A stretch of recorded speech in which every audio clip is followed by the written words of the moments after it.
Queensland Premier Anastasia Palaszczuk says the directive will cover the Brisbane, Logan, Ipswich, Moreton and Redlands council areas. So that's from 6 tonight until 6 p.m. on Monday. People cannot leave their homes unless it's for specific essential reasons. Associate Professor Linda Selby is an infectious diseases epidemiologist at the University of Queensland, and she joins us now from Brisbane. Linda Selby, welcome. So is this probably the most dangerous challenge that Queensland has faced through this pandemic, considering that this involves the UK strain of the virus? It certainly is a big challenge for us because of the higher infectivity of the virus. What we don't know, though, is with a single individual, whether that individual is going to be infectious, because we do know that, because we do know that there's quite a lot of variety in the level of infectivity from one individual to another. But it is important to take this very seriously, as the Queensland Government is doing. Oh, all right. So even though like 5 different people might have this highly contagious strain of coronavirus, they might differ in their likelihood that they're going to pass it on to people? Yes, it seems to be quite a bit of variation with the normal strain of coronavirus about the number of people that individuals will infect. So there are a number of individuals, for example, who don't infect their household members, and others who infect more widely. And some of that will be behavioural, but some of that is likely to relate to the nature of the infection in that individual. Oh. So I'm not saying that we're out of the woods or anything. Yeah. All I'm saying is that we just don't know enough about these individual cases until things unfold. This individual has been in the community, it seems, for several days and unknowingly infectious. And so because there are alerts for several train stations, a couple of supermarkets, a news agency. So taking that into account, what's the likelihood that this has actually been passed on to other people over these several days? Again, we really don't know. But it's important to take a precautionary approach, which is what's happening in Brisbane at the moment.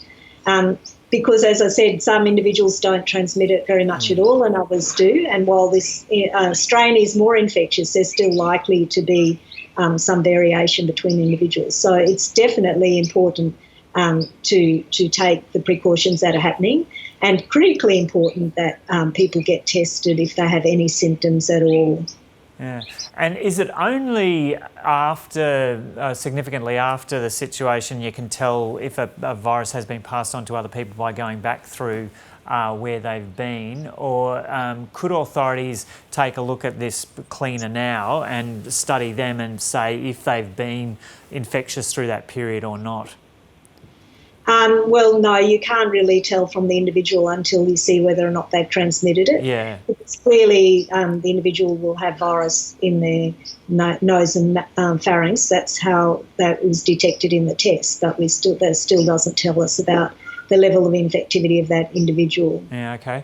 Now, what do you think about the nature and duration of the lockdown that's just been announced this morning? Are you across the detail of that? Yes, it's quite a strict lockdown and quite short. And I think what authorities are trying to do with that is to give a bit of breathing space, a chance to see what happens to these contacts of the case, and to get an assessment of what's happening in the community, at the same time limiting any further spread if it's actually occurring already around in the Greater Brisbane area. But what's the point of only having 3 days when there can be an incubation period significantly longer than that? Well, the 3 days allows time to determine whether or not any of those contacts are infected and whether additional people end up infected. If it appears that it is more widespread than we currently know, then I would imagine that the lockdown will extend further. So my thinking to myself as well as to others is that if you need to pick up some stuff from work that you think, well, you could last until the end of Monday, but maybe you should do that, make sure you've got what you need in case, I'm not saying it will happen, but in case the lockdown extends further. Yeah. So generally you think they're on the money with what they've announced so far? Yes, I mean, there's no right or wrong answer when this is a completely unprecedented situation, but it is being cautious and is consistent with the potential level of threat given how infectious this strain appears to be in the UK. Yeah, and hopefully we'll get that vaccine pretty soon. Yes, we all hope that, but it's important to remember that it will take quite a bit of time before the whole or the majority of the population of Australia is vaccinated. So people shouldn't hold out on or start planning their overseas trips that quickly. Yeah, and Linda, I don't know if you can help us out with this, but I'm just getting a bit of comments from our viewers. There's been this announcement this morning, you can leave home for those 4 reasons. One of them is if you're an essential worker. What's the Queen, because it seems to be some state variations among things, what is the definition of an essential worker? I'm afraid I couldn't give you the exact definition. Yeah, okay. Yeah, well, I hate to give the wrong answer. Yeah, exactly.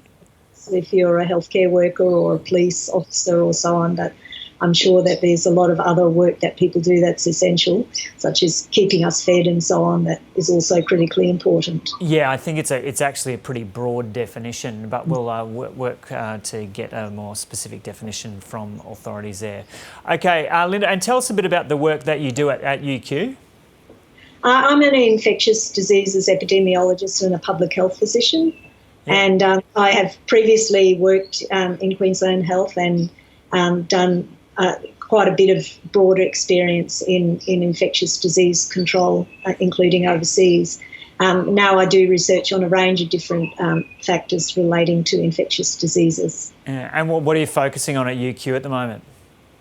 Well, my big focus is hepatitis C, actually, and ensuring that people get the treatment that's required to prevent further spread of hepatitis C and prevent further complications. But obviously, since COVID has arisen, I'm involved in a few projects relating to COVID-19 as well. Yeah. Okay, well, thanks for the work you're doing and thanks for having a chat to us this morning from Brisbane.